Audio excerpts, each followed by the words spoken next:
Hello and welcome to Darian Barr from Make It Work, who today we'll be asking some questions as part of Global Entrepreneurship Week. So let's get started. So the first question is, what do you enjoy most about being an entrepreneur? Um, Being an entrepreneur, I enjoy being able to experiment with different ideas. Um, if you have a notion for something, there's not really anybody to tell you not to give it a go. Some of the strangest ideas I've came up with in my business have actually ended up being some of the things we do every single day. So having the freedom and not having restriction to what you're able to kind of work on day to day would probably be my favorite part of being an entrepreneur.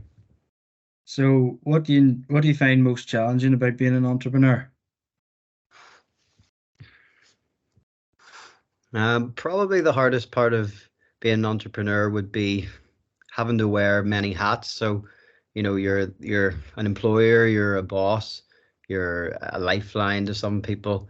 You sort of kind of have to always think on your feet, and you sort of sometimes do things that are slightly outside your normal remit of work. So being adaptable can be challenging on a day-to-day basis. It can certainly take a lot out of you. But whenever you find a solution to a problem, it's really rewarding and it makes it all worthwhile in the end. What have been your most significant failures and what did you learn from them? Um, some of my most significant failures would probably be underestimating scope of work. Whenever I first went out on my own, I really didn't appreciate how long certain things could take. I always went in with a very optimistic attitude, thinking that we were going to make magic every single time. Um, After a couple of years, I started to realize certain things just take time. You can't say it's going to take an hour if there's a good chance that something completely out of your control might make it take 3 hours. So most significant failures would be being able to average how long certain tasks take, particularly tasks that I'm maybe uh, not most interested in doing. But that no, nobody's died yet, thankfully. No significant failures. But yeah, probably understanding how long things take and averaging it. What makes an entrepreneur successful? I think one of the main aspects of what would make an entrepreneur successful is not focusing on the failures, not being too held back by some issues that might happen. There's always tomorrow. Maybe you didn't fix the thing today. Maybe there's a chance that the job didn't go according to plan. But you just need to take a wee minute after that and focus on the small wins and the positives that came out of the job, learn a lesson from it. Um, I think for success, it's being positive, not focusing on the failures, and keeping that sort of positive mindset at the forefront of your mind. What do you look for when building a team? What I would look for building a team would be somebody that's got passion for what they do. Maybe not necessarily exactly what we need them to do, but if they demonstrate enthusiasm and passion, then you know that that person is going to give it 110%. A couple of the guys I work with, they have skills in different areas than myself. And although sometimes it'd be nice us having more of a crossover, having different skills in different areas can be really, really beneficial. Can get a lot more done. So passion and enthusiasm. What makes an effective leader? Um,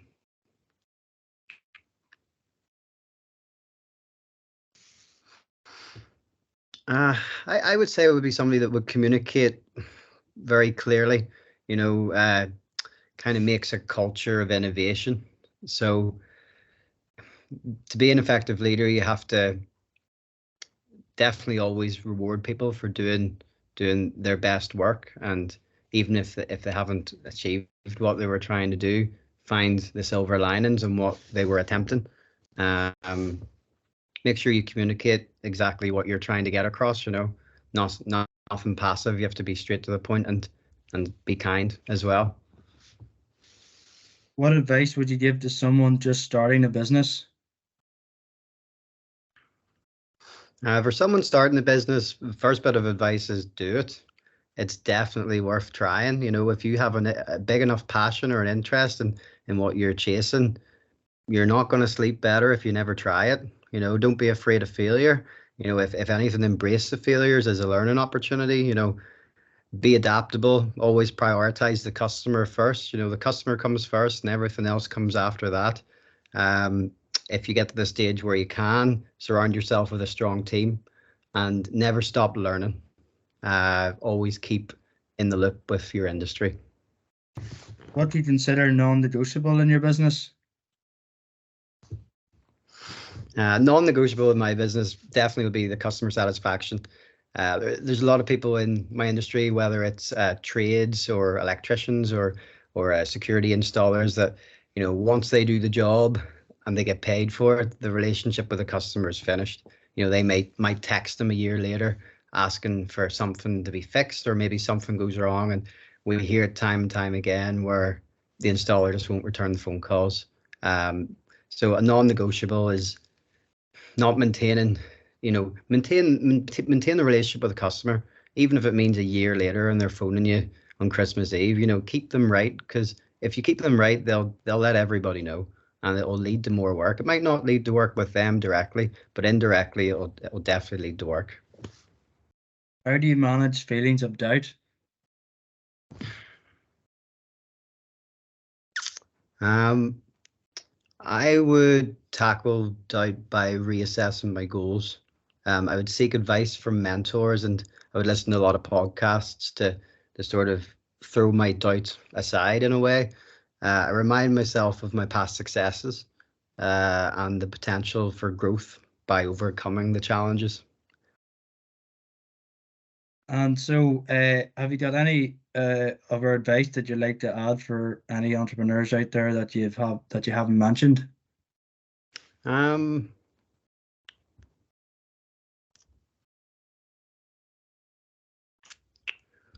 One thing I would say, and it maybe held me back from, you know, taking the plunge to going out on my own, was, you know, don't be afraid of somebody. If you think that somebody's already doing what you want to do, there's going to be a place for you. You know, there's always work. You know, if you think, oh, there's no point in starting this business because sure, such and such, this big company's already doing it, or such and such has already achieved it. You know, just try it, do it your way. Maybe your way's better. You know, and even if you're not necessarily trying to beat that other company. You know, there's enough business for everyone to go around. A lot of my competitors I'd be good friends with, and we would chat regularly.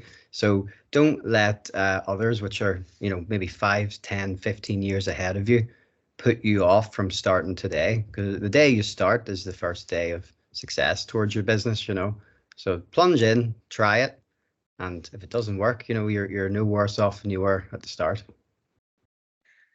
So we are asking each interviewee to answer a question left for them by the previous person, and then we're getting them to choose a question for the next person. So the previous interviewee asked, "What do you do and why?" What do you do and why? In business? Business? Yeah. What do I do and why? So, um, predominantly we upgrade homes and businesses for better Wi-Fi. We would also do security and CCTV installations. So the why comes from COVID and the lockdown. 101 people asked me, I'm working from home for the first time. I can't get Wi-Fi. My internet's too slow. We can't do this. We can't do that. So the why came from the necessity of people having good, stable, fast Wi-Fi at home. Um, Now, off the back of that, 3, 4 years later, we're installing Wi-Fi in cafes and restaurants and colleges and businesses. We still do a lot of houses, but it all came from that one simple fact of people having bad Wi-Fi in their house, and COVID coming in to make that a real, real big problem. Trying to work from home with bad Wi-Fi just doesn't happen. So we're here trying to solve that problem around the country. Would you like to leave a question for the next interviewee? Sure. Um, well, what do you do to blow off steam? that concludes the interview. I'd just like to thank Darian for taking his time out of his busy schedule to do this with me, and I'd just like to wish Darian and Make It Work all the best with the future of the business. So thank you very much, Darian. Thank you very much, Christian. It's been a pleasure.